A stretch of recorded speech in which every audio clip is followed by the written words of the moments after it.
కట్టుకున్న భార్యను కడతెచ్చాడు ఓ కసాయి భర్త. నిద్రిస్తున్న భార్య గొంతు కోసి హతమార్చాడు. ఈ సంఘటన గుంతకల్ పట్టణంలో చోటు చేసుకుంది. అనంతపురం జిల్లా పాత గుంతకల్కు చెందిన సాయితేజ, గుత్తి మున్సిపాలిటీ పరిధిలోని సురసింగనపల్లికి చెందిన పులికొండ ఇరువురు ప్రేమించుకుని పెద్దలను ఒప్పించుకుని పెళ్లి చేసుకున్నారు. 2 సంవత్సరాల కాపురంలో 8 నెలల క్రితం పండంటి ఆడబిడ్డ పుట్టింది. గత సంవత్సరం నుంచి భర్త అత్తమామల నుంచి వేధింపులు మొదలయ్యాయి. బంగారు ఆభరణాలతో పాటు 5 లక్షల రూపాయలు తీసుకురావాలని వేధించడం మొదలుపెట్టారు. ఈ విషయాన్ని సాయితేజ తల్లిదండ్రులు చెప్పడంతో 5 నెలల క్రితం మృతురాల తల్లిదండ్రులు పులికొండకు నచ్చెప్పి పాత గుంతకల్లో సంసారం చేసేటట్లు ఒప్పించారు. పులికొండ బేల్దార్ పని చేస్తూ కుటుంబాన్ని పోషించేవాడు. భార్యాభర్తలు బయటకు అన్యోన్యంగా కనిపించేవారు. ఎటువంటి గొడవలు లేకుండా భార్యతో బాగా కాపురం చేసేవాడన్నారు. కసాపురం ఆంజనేయ స్వామి ఆలయానికి వెళ్లి స్వామివారిని దర్శించుకుని ఇంటికి తిరిగి వచ్చిన పులికొండ తన భార్యను తీసుకుని వారి ఇంటికి వెళ్లారని, తెల్లవారుజామున తన కూతుర్ని హతమార్చాడని తల్లిదండ్రులు కన్నీరు మున్నీరయ్యారు. నిద్రిస్తున్న సాయితేజను మొదట వైర్లతో గొంతు బిగించి ఆ తర్వాత కత్తితో గొంతు కోసి అతి కిరాతకంగా హతమార్చాడు. పులికొండ హత్య చేసి చిన్నారిని ఎత్తుకుని రాత్రి 2 గంటల సమయంలో పరారవుతుండగా వీధిలో పేర్ల ఉత్సవాల్లో పాల్గొని యువకులు పులికొండను పట్టుకున్నారు. యువకులు సంఘటనపై మృతురాల తల్లి రంగమ్మ నారాయణ స్వామికి తెలియజేశారు. సమాచారం అందుకున్న కుటుంబ సభ్యులు పోలీసులకు ఫిర్యాదు చేశారు. పోలీసులు ఘటనా స్థలానికి చేరుకుని మృతదేహాన్ని శవ పరీక్ష నిమిత్తం స్థానిక ప్రభుత్వ ఆసుపత్రికి తరలించారు. 2 టౌన్ పోలీసులు కేసు నమోదు చేసుకుని దర్యాప్తు చేపట్టారు.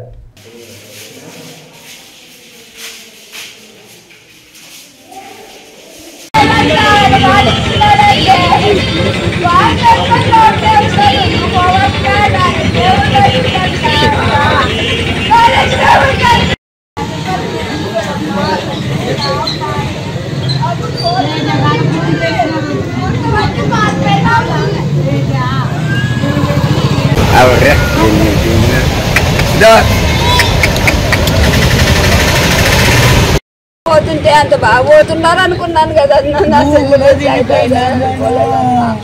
ఇది మీద 2 తట్లు పువ్వు పెట్టించినానన్నా నేనే. నా చెల్లి మీద నాశనం చేసినాడు.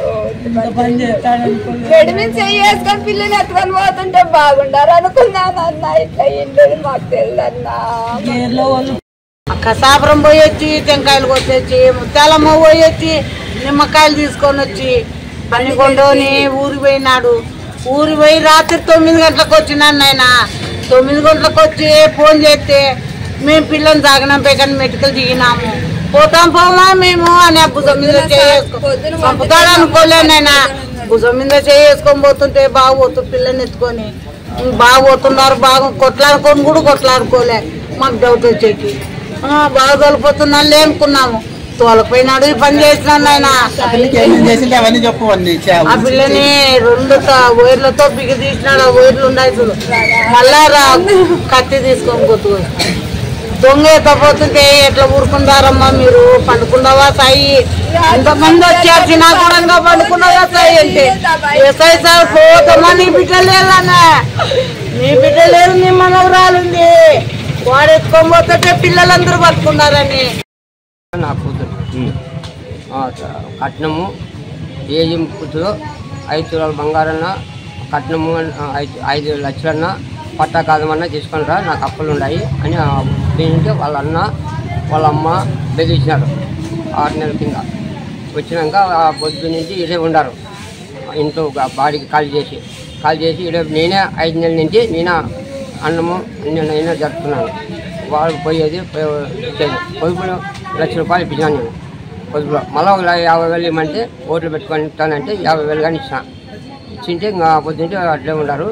బెల్లాల పనికి పోతుండే వాడు. నిన్న బెల్లాల పని కూలి ఇప్పించుకొని మధ్యాహ్నం వరకు ఉన్నాడు. మధ్యాహ్నం నుండి పోయినాడు. మాకు ఫోన్ కానీ చేయకుండా పోయినాడు. ఈ అమ్మ ఫోన్ చేసి అడిగిందంట, ఏంటి ఊరికి పోయినామంటే, పోయినాను వస్తాంటే సాయంత్రం 9 గంటలకల్లా అన్నాడు. అంతవరకు జరిగింది.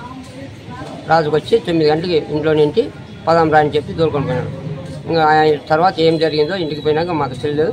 మళ్ళీ గేర్లో వాళ్ళు పాపను ఎత్తుకుపోయినారని చెప్పి పోటీ పెట్టి ఎవరు ఎత్తుకుపోతారా అని నేను అన్నా కానీ మళ్ళీ పోటీ పెడితే మేము పోయినాక ఇంట్లో సాయి ఏం సాయి పిల్లల్ని ఎత్తుకుపోయేవరకు ఏం తెలుదా నీకే అంటే, లేదు సాయి అంటే పోలీసు వాళ్ళు ఉంటుకొని, లేదమ్మా ఇంట్లోకి పోద్దని అంటే మా అంతలోకి పాపను ఎత్తుకొచ్చి ఇంకా జరుగుతుంది.